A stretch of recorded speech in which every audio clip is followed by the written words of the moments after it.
بعد ما اشترى عربية قديمة ورجع رممها، في شاب بقى متعلق بيها جدا ومهووس، لكن فجأة بقت غريبة الأطوار وسيطرت عليه، والعربية بقت بتتحرك لوحدها وبقت عربية وحشية وبتقرر تهاجم كل اللي بيسيئوا معاملتها. النهارده هنلخص قصة فيلم كريستين اللي اتعرض سنة 1983. بيبدأ الفيلم في مصنع عربيات في الخمسينات، وعمال بيشطبوا اخر خط انتاج لعربيات موديل بالموثفوري، لكن في عربيه منهم حمراء وبتتفحص من واحد من العمال، لكن لحظه السيء وهو بيحاول يفتح غطا الموتور باب الغطا اتقفل لوحده وسحق ايده.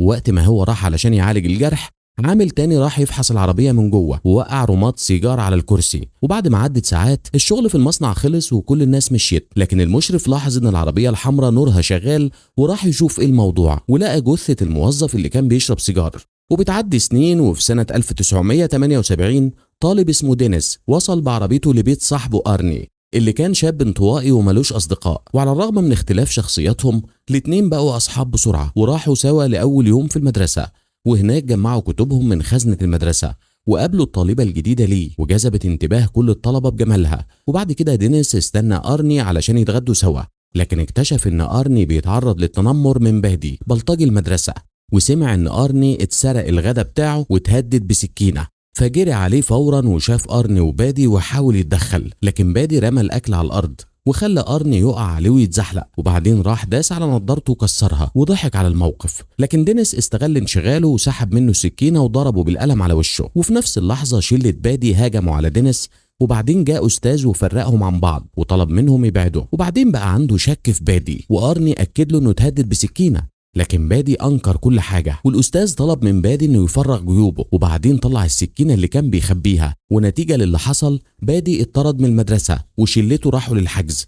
وبعد نهاية اليوم الدراسي دينيس وأرني راحوا سوا، وهم في الطريق أرني شاف عربية قدام بيت وطلب من دينيس إنه يقف، وراحوا سوا يشوفوا عربية بالموثفوري الحمراء، هي نفس العربية اللي في حادثة المصنع لكنها قديمة وحالتها وحشة جدا، وأرني أصر يشتريها على الرغم من نصيحة دينيس ليه إنه ما ياخدش عربية خربانة بالشكل ده، لكن أرني اشتراها من غير تردد. وبعد ما بيجي الليل أرني رجع بيته وحكى لأهله عن شرائه للعربية، لكن أمه رفضت الفكرة تماما وطلبت منه يتخلص منها، لكن أرني رفض لأنه بيعمل كل اللي يقدر عليه علشان يرضيهم، وإنه اشترى العربية كمان من فلوسه الخاصة. وعلى الرغم من كده أمه أصرت على قرارها، فقرر أرني إنه يمشي من البيت وياخد العربية الجراج، وهناك قابله صاحب الورشة وكان راجل عجوز غريب الأطوار واسمه ويل، وعلى الرغم من إنه عاملهم بطريقة وحشة إلا إنه سمح لهم يحطوا العربية في الورشة الليلة، وبعدين طلب منهم يمشوا. وفي طريق رجوعهم دينيس سأل أرني ليه اشترى عربية حالتها زي حالة عربية كريستين دي، فرد عليه أرني إنه أخيرا لقى حاجة قبيحة زيه بالظبط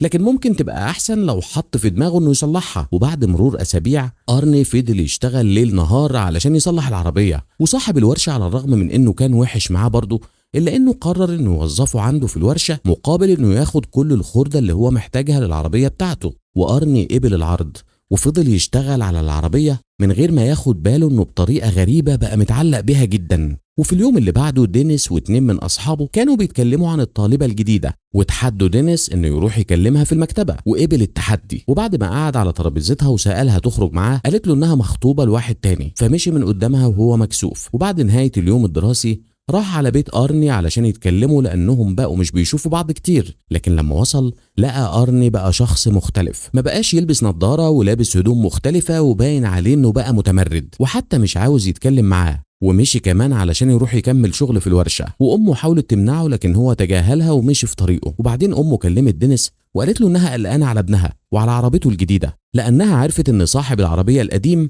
انتحر جواها بإنه استنشق أول أكسيد الكربون. وبعد ما سمع كده دينيس راح لبيت الراجل القديم عند راجل اسمه جورج لي، وهناك عرف منه إن أخو جورج بقى مهووس بالعربية بعد ما اشتراها، حتى بعد ما مراته وبنته ماتوا جواها، وإن العربية ظهرت بطريقة غريبة قدام بيت جورج بعد موت أخو جورج بأسبوعين، وده خلى دينيس يقلق أكتر. وفي آخر اليوم قرر يروح الورشة ويشوف العربية، ولما وصل حاول يفتح بابها لكن بمجرد ما سحب المقبض الراديو اشتغل وجري بسرعة قبل ما أي حد يشوفه. وتاني يوم الصبح دينيس راح الاستاد بتاع المدرسة علشان يلعب ماتش كرة قدم، وكان بيستعد انه يعمل حركة مهمة، لكن من بعيد شاف أرني وهو واصل بالعربية بعد ما رجع رممها، وده جذب انتباه بادي وشلته، وليه كمان ظهرت من جواها وهما الاتنين باسوا بعض قدام كل الناس، وده ضايق دينيس جدا وخسر تركيزه في الماتش. وللأسف واحد من الفريق المنافس استغل ده واخد منه الكورة بضربة قوية خلته يفقد الوعي ويتجرح جرح جامد جدا. وبعد مرور ايام على الحادثة دي دينيس فاق في المستشفى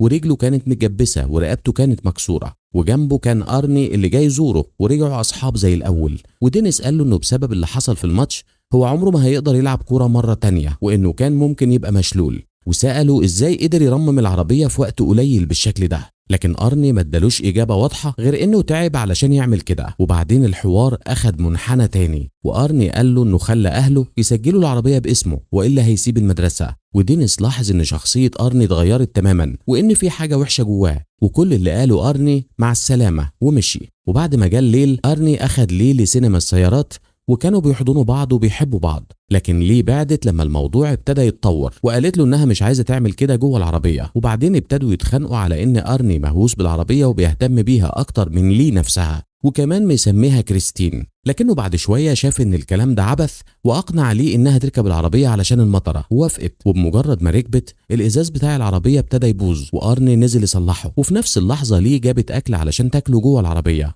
والراديو اشتغل لوحده. ولو ده ما كانش غريب كفايه، نور قوي جدا طلع من التابلو وليه ابتدت تحس انها مخنوقه ومش عارفه تتنفس، وابتدت تجري علشان تخرج من العربيه بسرعه. وارني جري علشان يساعدها، لكن العربيه قفلت الابواب من جوه، وارني اتجنن وحاول يفتح الباب باي طريقه. ولحسن الحظ ليه قدرت تشغل القفل، والسواق اللي كان واقف جنبها قدر يفتح الباب. وارني اتجنن وهجم على الراجل، لكن الراجل ده كان عايز يساعد بس انه يطلع الاكل اللي كان مكتوم في زور ليه، ونجح في كده. وبعد الموقف الغريب ده ارني رجع ليه للبيت، لكن ليه بسرعه نزلت من العربيه ومش عاوزه تتكلم. هو حاول يعتذر، لكن ليه قالت له انها متاكده ان العربيه هي اللي عملت فيها كده بطريقه مش مفهومه، وانها حاسه ان العربيه بتغير منها لان دايما بيحصل مواقف غريبه لما بيبقوا هما الاتنين مع بعض جواها. وارني شاف ان ده كله هلاوس من ليه، ووعدها انهم هيتكلموا في الموضوع ده تاني. وبعدين رجع للعربيه ولقى انه مش عارف يشغلها، وغريزيا ابتدى يتكلم مع كريستين وقال لها ان اللي حصل مع ليه مش هيغير حاجه، وانها هتفضل عربيته وانه بيحبها.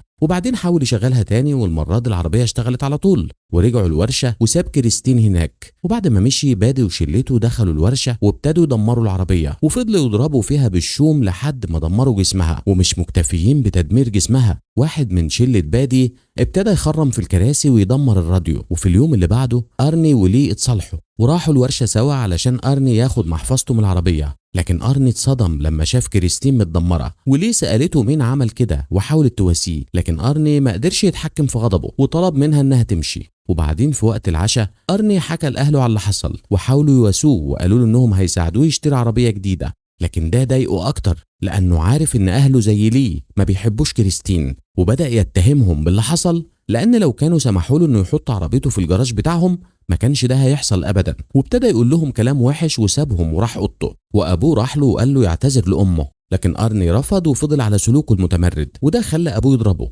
لكن ارني ضرب ابوه ضربه قويه كانت هتخلص عليه. وبعد مرور ساعات ارني لسه مهووس بكريستين، ورجع الورشه وقرر يصلحها حته حته لحد ما ترجع زي ما كانت. وتفاجئ ان العربيه بطريقه خارقه ابتدت تصلح الموتور بتاعها لوحدها. وارني بطريقه غريبه طلب من كريستين انها توري له هي ممكن تعمل ايه كمان، وابتدت العربيه ترجع ترمم نفسها لوحدها من غير اي مجهود. وفي نص الطريق واحد من شله بادي اسمه موتشي ركب مع سواق عربيه نقل ووقفوا قدام طريق سريع. وموتشي فضل ماشي في طريقه لحد ما سمع صوت موتور عربيه من بعيد، ولما قرب منها قابل كريستين ووقفت في نص الطريق قدامه. وموتشي خاف وشك انه ارني هو اللي جوه العربيه، وحاول يبرر اللي عمله، لكن العربيه فتحت انوارها وجريت ناحيته. وموتشي جري بسرعه وقدر ينط من على كوبري قبل ما العربيه تخبطه، وافتكر انه فقد العربيه، لكن كريستين ظهرت تاني وفضلت تجري وراه. وموتشي فضل يجري ونط من بوابه بتودي المخزن قديم، وبعدين جري في سكه ضيقه، ووراه على طول ظهرت كريستين وفضلت تجري وراه وهي مستمتعه بالموقف. وفي الاخر موتشي اتحاصر في طريق مسدود والعربيه قدامه بالظبط. وموتشي طلع سكينه من جيبه وهدد اللي جوه العربيه، لكن كريستين ابتدت تتحرك، وعلى الرغم من ان السكه كانت ضيقه الا انها غصبت نفسها ودخلت وموتت موتشي. وتاني يوم الصبح ارني راح اوضه دينيس وقال له اللي حصل لموتشي، ودينيس شك في الموضوع واستغرب اكتر ان كريستين اتصلحت بسرعه بعد ما كانت اتدمرت. لكن ارني ما ردش عليه ومشي. وفي طريقه للخروج قابله المحقق جينكيز وقال له انه بيحقق في موضوع تدمير عربيته وموت موتشي اللي اتقسم نصين. وارني قال له انه ما يعرفش حاجه عن موت موتشي على الرغم من انه مبسوط بالخبر، والمحقق ابتدى يشك فيه وقال له إنه سمع شهادة ليه عن العربية وإزاي اترممت بسرعة بطريقة غريبة، وده كان القشة اللي قسمت ظهر البعير. وأرني فقد أعصابه ومشي من غير ما يقول حاجة. وبعدين كلم ليه وحاول يقنعها إنها تقابله، لكن ليه رفضت وده ضايقه أكتر. وفي نفس الوقت بادي وصاحبه دون كانوا بيشتروا حاجة يشربوها وراحوا بالعربية في نص الطريق، وفي نص الطريق عربية نورها شغال جريت وراهم، وبادي وقف يشوف مين ده، لكن النور منعهم يشوفوا وحاول يبعد عن العربية دي بإنه يرجع لورا، لكن العربية عملت زيه بالظبط وبان إنها كريستين. وبادي اتضايق وجري بالعربية بسرعة لحد ما وقف عند محطة بنزين كان صاحبه ريتشي بيشتغل فيها، ونزل من العربية وطلع حتة حديد واستعد انه يواجه اللي جوه العربية. فجأة كريستين ظهرت بسرعة جنونية وخبطت في عربية بادي من غير تردد، وبادي شك ان ارني جوه العربية وتحداه انه يواجهه، وكريستين جريت ناحية عربية بادي مرة تانية، لكن المرة دي زقتها ناحية الورشة. وفي نفس اللحظة ريتشي كان جوه الورشة واتزق من العربية واتدعك في الحيطة، والعربية الخربانة ابتدت تسرب بنزين، والبنزين وصل لرجلين ريتشي وعربية بادي ولعت. ولما البنزين لمس النار الورشة كلها ولعت واخدت ريتشي معاها. وبادي شاف الموقف ده وجري ينقذ نفسه، لكن كريستين خرجت من الورشة وهي مولعة وراحت تقتل بادي. وفي نص الطريق المظلم والفاضي العربية المولعة شافت بادي وهو بيجري بأقصى سرعته. في الآخر العربية الدموية دعكت بادي وسابته على الأرض وهو بيولع. وبعد مرور وقت ويل سمع صوت عربية جاية ناحيته، ولما فتح باب الورشة لقى كريستين وهي مليانة دخان، واستغرب لأن أرني كان واخد العربية علشان يخلص شغلانة كان طلبها منه، ومسك شوم وراح ناحية كريستين يشوف مين جواها، وقرب منها وحاول يفتح الباب، لكن جسم العربية كان سخن جدا واستعمل قطعة قماش قديمة علشان يفتح بابها، لكن ما كانش فيه حد جواها، وده خلى الموضوع غريب، لكن برضه قرر انه يركب العربية علشان يحقق في الموضوع. وكريستين استغلت الغلطة دي وقفلت عليه علشان ما تسيبش وراها أي شهود، وزقت الكرسي ناحية التابلو ودعكته. في اليوم اللي بعده أرني رجع الورشة ولقى كام عربية بوليس جوه، وقابل المحقق جينكيز وقال له انه لقى رئيسه ميت جوه العربية. والاغرب من كده ان الموقف كله بيقول انه انتحر لان مسدسه كان معاه جوه العربية، وارني بيقول انه ما يعرفش ايه اللي ممكن يكون حصل، لكن شك ان كريستين هي اللي عملت كده من نفسها. وكريستين ظهرت تاني وهي مترممة بالكامل. وفي نفس الوقت دينيس رجع بيته واستقبل مكالمة من لي وطلبت تكلمه، وراحت له وقالت له انها شاكه ان العربيه بتتحكم في ارني بطريقه معينه وبتخليه يتصرف بطريقه غريبه وعنيفه. ودينيس ما قدرش يصدق ان ارني ممكن يعمل حاجه وحشه، لكن لو العربيه بتتحكم في دماغه يبقى لازم تتدمر. وبعد ما خلصوا كلام ليه مشيت، لكن بعد ثواني ارني ظهر مع كريستين وطلب من دينيس انه ياخدهم لمشوار. وفي الطريق أرني ابتدى يشرب أكتر من اللازم ويتجاوز السرعة، حتى ساب إيده من على عجلة القيادة وساب العربية تتحرك لوحدها. والسلوك ده ضايق إنس وفكروا بكلام ليه، وقال إن أرني مش مسيطر على عربيته، لكن أرني رد عليه بطريقة تهديد وقال إنه مفيش حاجة ولا حد هيقف في طريق كريستين. وعلشان يثبت كلامه أرني داس بنزين على آخره ولف بالعربية في حارة تانية، وكان على وشك يخبط عربية جاية في الاتجاه المعاكس. ودينيس شايف ان أرني على وشك الجنان، ففي اليوم اللي بعده ساب ورقة على جسم العربية وطلب من أرني انه يقابله في الورشة بالليل. وفي ميعاد المقابلة دينيس وليه كانوا مستنيين أرني في الورشة لكنهم ما لاقوهوش، فراحوا ركبوا حفار ودخلوا بيه جوه الورشة، واتفقوا ان ليه تقعد في الأوضة وتقفل البوابة لما أرني يوصل، وأول ما يمشي دينيس هيدمر كريستين بالحفار. وفعلا نفذوا الخطة وليه راحت الأوضة، لكن اللي ما كانوش يعرفوه ان كريستين كانت مستخبية وسط كومة خردة في الورشة، والعربية فتحت أنوارها وابتدت تجري ناحية ليه، وليه في حركة غريزية مسكت في كاوتش متعلق وبعدت عن طريق العربية في اللحظة المناسبة، لكن كريستين ما سابتهاش وابتدت تهجم عليها تاني، لكن دينيس حط دراع الحفار قدامها وحمى ليه من الخبطة. وبعدين كريستين بعدت وراحت لناحية تانية في الورشة، ودينيس راح ناحية الحفار في الناحية التانية، والعربيتين بقوا قدام بعض، وبان ان كريستين مش بتتحرك لوحدها لكنها كمان بتتحرك مع أرني اللي كان متأثر بتأثيرها. وفجأة العربية فتحت أنوارها وفي ثواني العربية رممت نفسها تماما، وللأسف الحفار وقف عن الشغل، ودينيس حاول يشغله مرة تانية، وفي نفس اللحظة العربية جريت ناحية الأوضة علشان تقتل ليه للأبد، وليه اتجننت والعربية خبطت في كل حاجة، لكن بدل ما تخبطها الخبطة دفعت أرني من خلال الإزاز القداماني، وليه راحت تشوف إيه اللي حصل لأرني، وأرني فزعها ومسكها فجأة وجسمه كان مجروح جرح مميت من الإزاز.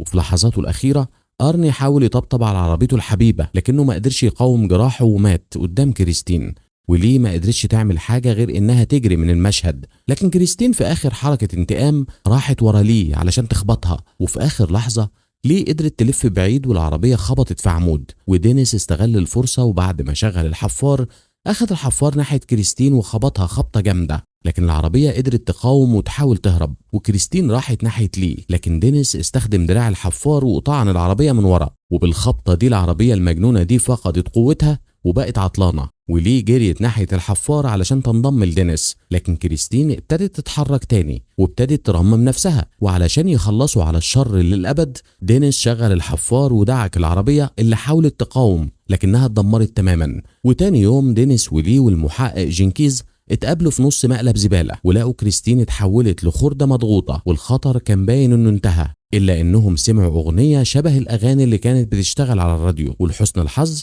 كان واحد من عمال المقلب شغال على الراديو بتاعه. في الآخر التلاتة مشيوا، لكن ما أخدوش بالهم إن قطعة صغيرة من كريستين ابتدت تتحرك، وده بيثبت إن العربية الشريرة لسه عايشة. ودي نهاية الفيلم.